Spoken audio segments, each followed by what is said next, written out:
Hello and welcome back to the Pendant and Ring channel. We took a hiatus after the death of Queen Elizabeth II, God rest her soul, but now we are back with these four beauties.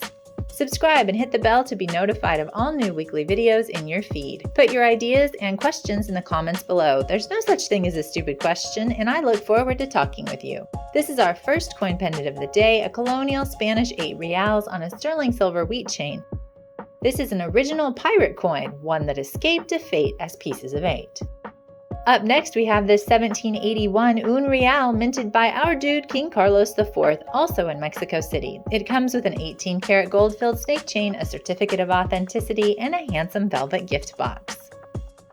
Fast forward a century and we have this 1889 Morgan silver dollar in a vintage silver floating rope bezel on a matching sterling silver rope chain. This coin was minted at the Philadelphia Mint, comes with a certificate of authenticity and a handsome velvet gift box. This Morgan silver dollar is a few years older in striking condition, set in a fancy etched bezel on a Figaro-style sterling silver chain. It too is from Philadelphia and comes with a certificate of authenticity and a handsome velvet gift box. Everything you have seen here today is linked in the description below. If you liked anything at all about this video, give us a thumbs up. Please subscribe and hit the bell. Don't make me beg for it, that's not very nice. Thank you for watching, and I'll see you next time on Pendant and Ring.